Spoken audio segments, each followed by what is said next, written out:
नमस्कार प्रणाम दोस्तों, फिर से एक नए वीडियो में आपका स्वागत है।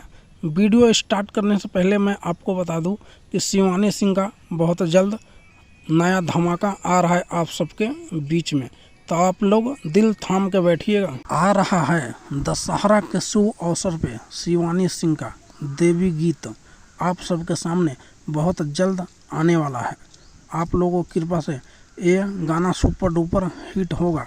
आप लोगों का क्या राय है नीचे कमेंट बॉक्स में ज़रूर बताइएगा।